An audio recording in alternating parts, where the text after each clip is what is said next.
Bom, estamos aqui hoje para falar sobre um assunto muito polêmico.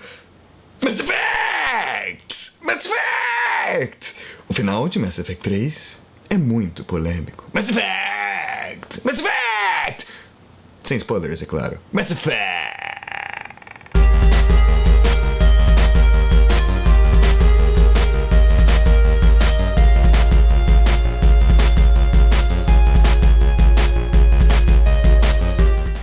Uou! Bem-vindos a mais um Ludobardo. E hoje, nesse episódio, eu quero conversar com vocês sobre uma coisa muito importante, que, como vocês já sabem, é o final da trilogia Mass Effect. Só que, em vez de discutir por que o final de Mass Effect 3 não criou muita satisfação com o seu público, nesse episódio eu quero discutir especificamente a polêmica em torno do final, ou seja, a insatisfação do público que por sua vez gerou uma resposta na BioWare e como que as coisas vão seguir daqui pra frente. E também com o impacto disso em termos de downloadable content, ou seja, DLC. Ou seja, esse episódio é perfeitamente seguro para pessoas que ainda estão jogando Mass Effect, ainda não chegaram no final ou pretendem jogar algum dia. Se você já jogou, já sabe o que acontece, não comenta, não divulgue spoilers porque isso é um sacrilégio narrativo. E você não quer acabar com a magia da narrativa para ninguém e nem contar o que acontece no final. Certo? Nada de spoilers nos comentários. Bom, por onde começar? Para os desavisados, Mass Effect é uma trilogia de ficção científica que se baseia nos gêneros de tiro em terceira pessoa e RPG.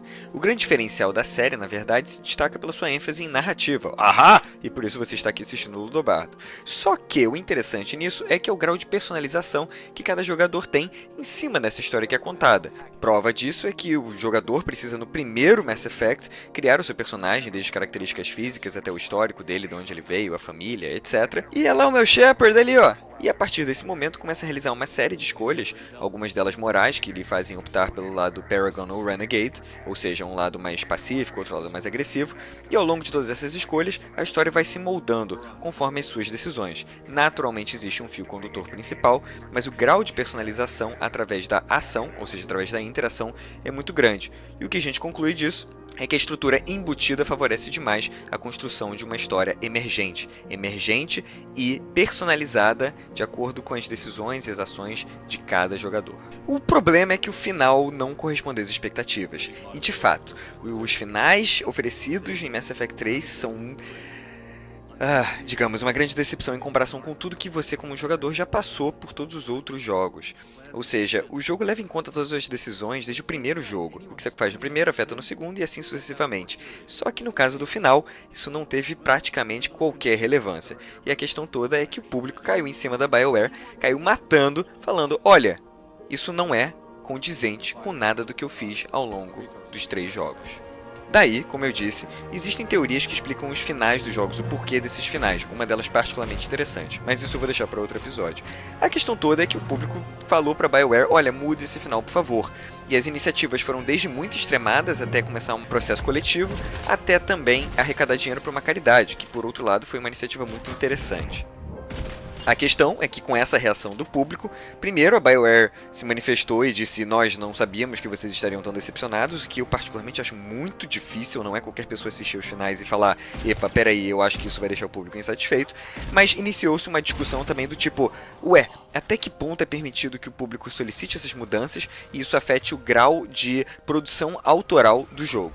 Daí eu estabeleço uma defesa aqui dizendo que eu não vejo qualquer problema em a BioWare mudar o final. Não que seja frequentemente normal uma empresa mudar o final de algum determinado produto, né? Mas a gente já vê diversos filmes que têm versões de diretores, etc., que contam com essas mudanças. E não é à toa que a BioWare divulgou hoje, dia 5 de abril, que eles vão lançar um DLC que vai mudar o final. O problema que surge daí é como que essa decisão foi tomada. Para começar, a discussão de finais alternativos não é nem um pouco pioneira no mundo das mídias. A gente pode falar desde os livros de escolha sua própria aventura, em que você tem diversas páginas para chegar num determinado resultado, que se aproxima demais da estrutura de RPGs dos jogos eletrônicos, mas a gente também pode falar do próprio programa Você Decide, em que os espectadores tinham que votar num determinado final por ligação, e a gente também pode falar das novelas brasileiras, que vão se modificando de acordo com a recepção do público. Isso é perfeitamente compreensível, eu não acho que isso modifica o grau de autoria da produção. A questão é que, se a produção cogita ser mudada por causa da recepção do público, então é necessário compreender que talvez aquilo não tivesse sido uma decisão tão canon, digamos assim, uma decisão tão definitiva. Porque se a BioWare está cogitando mudar, há de se reconhecer que, inevitavelmente, eles concordam também que o final não é dos melhores, ou dos mais explicativos. Para isso, eu cito um exemplo que é do mundo dos jogos eletrônicos e deu certo com mudança de final. Fallout 3. Fallout 3, desenvolvido pela Bethesda, ele tinha um final específico, novamente sem spoilers, em que o jogo parava ali. Só que o Fallout é do gênero mundo aberto, um RPG de mundo aberto, então as pessoas queriam poder continuar habitando aquele mundo. O que aconteceu foi que, com o DLC Broken Steel, lançado pela Bethesda, os jogadores tinham uma espécie de continuação. Olha, aquilo que você achava que tinha acontecido, na verdade não foi bem assim que as coisas aconteceram e agora você pode continuar jogando. Era inteiramente opcional, tá? A história não mudaria se você não arrumasse o DLC. Mas se você arrumasse, você poderia continuar jogando e aumentava o nível máximo que você pudesse subir. Enfim, foi um exemplo super positivo, porque o público queria poder continuar jogando, o DLC foi criado, houve uma continuidade de história, mas criou-se um outro arco narrativo, e não necessariamente um arco que iria complementar as insatisfações do primeiro. A história por si só tinha finalizado bem, só que os jogadores queriam poder continuar habitando aquele mundo. E embora o DLC do Fallout não tenha sido exatamente de graça, que nem o da BioWare pretende ser, aquele arco narrativo era opcional. Só que não foi o caso de outros dois exemplos que causaram, na minha opinião, uma péssima impressão em relação à monetização de finais e epílogos. O primeiro deles é o Prince of Persia, lançado em 2008 e desenvolvido pela Ubisoft, e o Alan Wake, desenvolvido pela Remedy. Agora, embora o Alan Wake ele tenha sérias influências de David Lynch, não se propõe a ser nada muito resoluto ou claro ou explicadinho, ele lançou 2 DLCs que davam continuidade à história e supostamente ofereciam mais respostas. Desculpa, The Signal e The Rider não me ajudaram em nada. Da mesma forma que o Prince of Persia teve um final que só estava a aparecer To Be Continued. E na verdade, embora não aparecesse To Be Continued, eles lançaram um DLC chamado Epílogo. E o Epílogo se propunha a dizer o que aconteceu logo depois de um final completamente aberto, que não tinha uma proposta de David Lynch que nem o Alan Wake.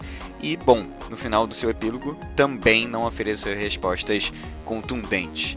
Enfim, que fique bem claro que eu não tenho absolutamente nada contra finais em aberto. O problema é quando esses finais se propõem a dar uma continuidade que é necessariamente paga, ou elaboram uma história que poderia perfeitamente terminar com um final aberto, mas esse final fica tão aberto que não se torna condizente com o restante da história. No caso, os finais de Alan Wake são mais condizentes com a história que ele conta que o final do Prince of Persia. E se a Ubisoft tivesse optado por nunca lançar um DLC chamado Epílogo, por mais insatisfeito que eu ficasse com o final do jogo, eu provavelmente teceria ali algumas fanfics mentais para dar continuidade ao que supostamente teria acontecido.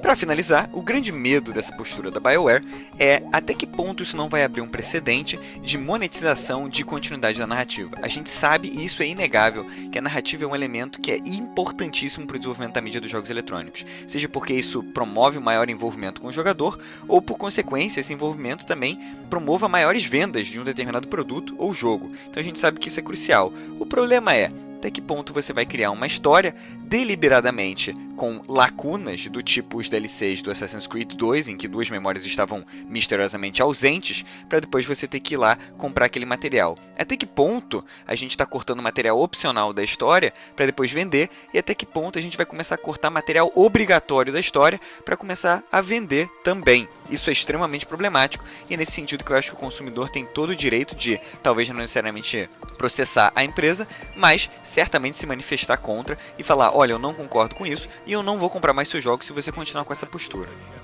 Por enquanto, o que nos resta fazer é esperar esse DLC gratuito que a BioWare vai lançar para esclarecer melhor o final do Mass Effect 3. Se você quiser discutir as possíveis teorias para os finais do Mass Effect 3, isso vai ser feito em outro episódio, ou seja, nada de spoilers aqui. E, o que mais dizer? Commander Shepard vai ficar de olho bem aberto para toda essa discussão de monetização de narrativas fragmentadas. E você, concorda? Discorda? Acha que esse é o caminho certo? Ou não? Comente, porque quando eu penso em polêmica, eu penso em narrativa.